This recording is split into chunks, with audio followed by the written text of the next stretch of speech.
taunted the police. He sent letters, poems, puzzles, and even maps of his own crime scenes. He wanted the world to know he was the smartest person in the room. He thought he was invisible. He thought he was untouchable. He called himself BTK, bind, torture, kill. And for 3 decades, he terrorized Wichita, Kansas, before vanishing into thin air, leaving investigators chasing ghosts. But Dennis Rader, the man behind the mask, didn't get caught because of a brilliant detective or a lucky break in the field. He got caught because of one incredibly arrogant, almost stupid mistake.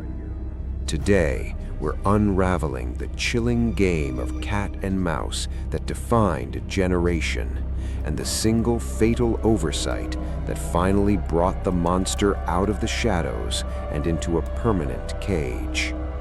This is the story of how a serial killer tried to play the system, and how the system eventually played him.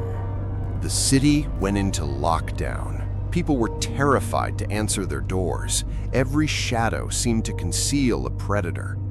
Yet the police were stuck. They had a name, they had a method, but they had absolutely no suspect. For the next decade, the pattern continued. The killer would strike, then disappear.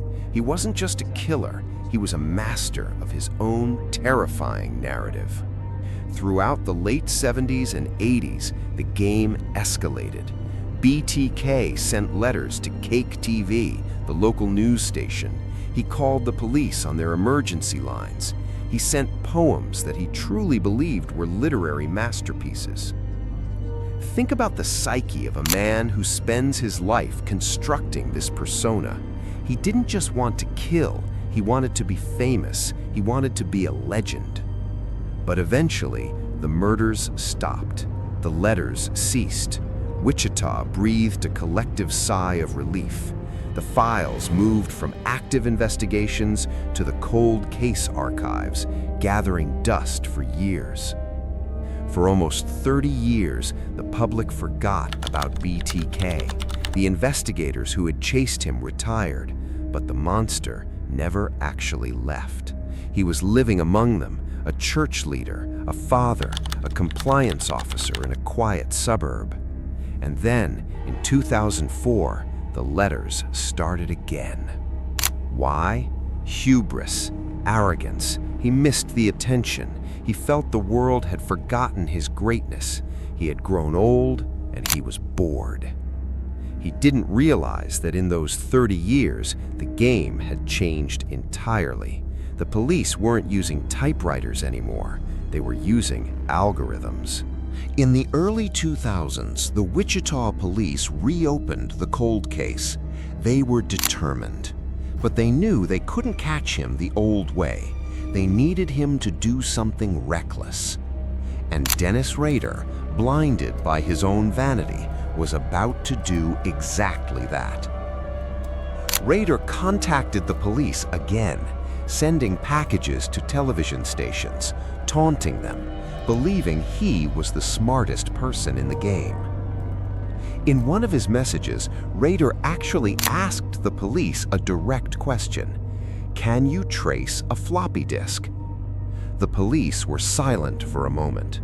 They knew that a computer file, if sent on a floppy disk, could contain hidden metadata. They had a choice to make. They risked everything and sent a message back to the killer. No, it's untraceable. It was the ultimate bait, and the BTK killer took it. Rader mailed the 3.5-inch floppy disk to the TV station. When it arrived at the police lab, they didn't just look at the text file he'd written. They looked at the file properties. Hidden deep within the disk's metadata was the digital fingerprint the police had been praying for. The document was saved under the name Dennis. It was linked to a printer at the Christ Lutheran Church, where Dennis Rader was a prominent member. In that single moment of arrogance, the belief that he was smarter than the forensic technology of the 21st century, he had signed his own arrest warrant. The mastermind was just a man with a printer and a fatal misunderstanding of technology. On February 25, 2005, Dennis Rader was pulled over by police. The man who had terrorized a city for 3 decades didn't fight, he didn't flee, he simply crumbled. When the handcuffs clicked shut, the legend of BTK died, replaced by the mundane, chilling reality of a man who spent his life hiding in plain sight. During his confession, Rader spoke with a terrifying detachment, describing his crimes as if he were recounting a grocery list. There was no remorse, only a lingering, pathetic need for validation, a desperate desire to be remembered.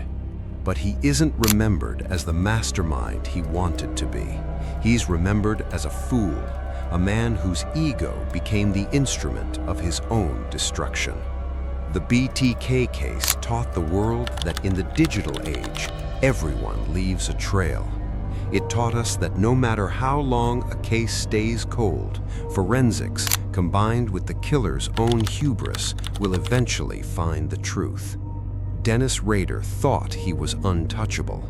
Instead, he became a case study in why arrogance is the serial killer's greatest weakness. So let me ask you this. Do you think the police played the untraceable question perfectly? Or was it just a gamble that happened to pay off? Drop your answer in the comments. This is the Dark Chronicle files, the files they never wanted opened. Subscribe, because the next one is already waiting.